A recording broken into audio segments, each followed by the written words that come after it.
Crónicas al instante. En los cerros nadie grita por ti.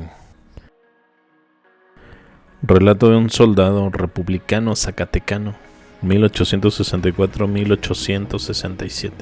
La historia no la escriben los héroes, la escriben los que sobrevivieron cargando la culpa.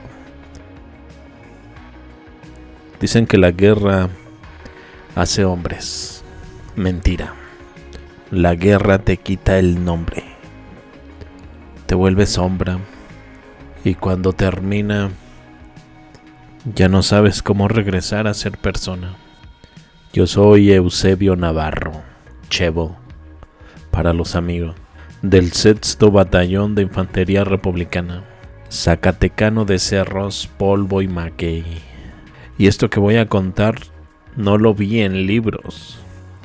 Lo vi con estos ojos que todavía no saben dormir. La ciudadela, donde el silencio olía a pólvora. Fue en la ciudadela, arriba de Catedral, rumbo a la Bufa. Lugar alto, como si la muerte necesitara vista. Ahí fusilaban los conservadores con ayuda francesa. No preguntaban mucho. Campesinos, liberales, soldados dispersos. Bastaba con no parecer imperial. Esa mañana estábamos escondidos 4 hombres en unas casas abandonadas rumbo a Beta Grande. El amanecer venía gris, con ese color que tiene el cielo cuando sabe lo que va a pasar. Los vimos bajar. Iban amarrados con mecates, algunos sin botas, otros apenas cubiertos con una camisa rota. Uno lloraba bajito, otro rezaba en voz alta, pero la mayoría caminaba con la mirada vacía, como si ya hubieran muerto desde la noche anterior. Nos apostamos detrás de unas maguilleras, arriba callados respirando tierra, no para pelear, solo para ser testigo. Los alinearon junto al paredón. El oficial francés dio la orden, sin cambiar el gesto, como quien pide pan. Los que dispararon fueron mexicanos. Así era siempre, que los nacionales cargaran la culpa y los extranjeros la orden. Cayeron como costales. Luego los remataron con pistola. No hubo rezos, no hubo nombres, solo humo y silencio. Yo apreté el fusil, el estómago me ardía como si hubiera tragado fuego. Quise salir, gritar, disparar, pero éramos 4 contra 30. No hubiéramos durado ni medio minuto. Me lo repetí 1000 veces para justificarme.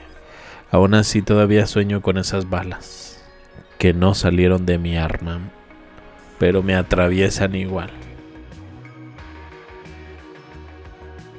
Pinos. El frío que solo el mezcal engañaba. Cuando nos replegamos hacia Pinos, el viento ya no era viento, era cuchillo. En la noche se congelaban las uñas, la respiración dolía, no había cobijas, no había fuego suficiente y el cansancio se sentaba junto a uno como otro enemigo. El capitán dijo claro: el que no bebe se muere. Y tenía razón. El mezcal corría como agua. Lo traían las mismas mujeres del pueblo, en cántaros de barro. Ellas sabían que sin eso amaneceríamos duros, tiesos, olvidados. Bebíamos hasta que el cuerpo dejaba de temblar. Luego venían las risas, esas risas que salen cuando ya no sientes nada.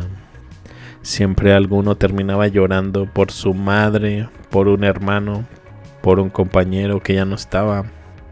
El mezcal salvó a muchos del frío, pero a otros los fue borrando por dentro. Yo no sé bien en qué lado quedé.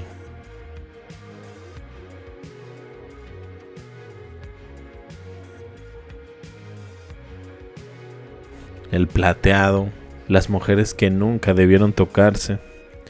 No todos los hombres en la guerra eran hombres, algunos eran bestias. En el Plateado, conservadores y bandidos aliados del imperio raptaron mujeres. Unas eran muchachas, otras tenían hijos.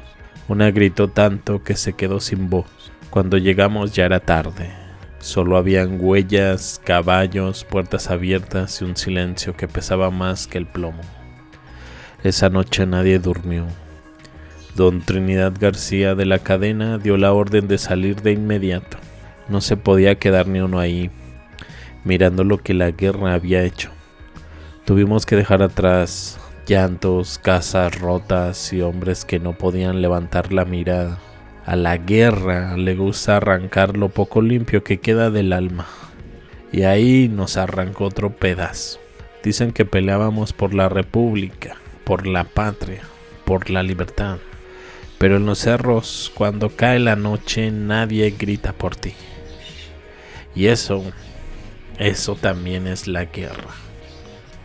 Este relato destaca por su potencial testimonial y su tono profundamente humano.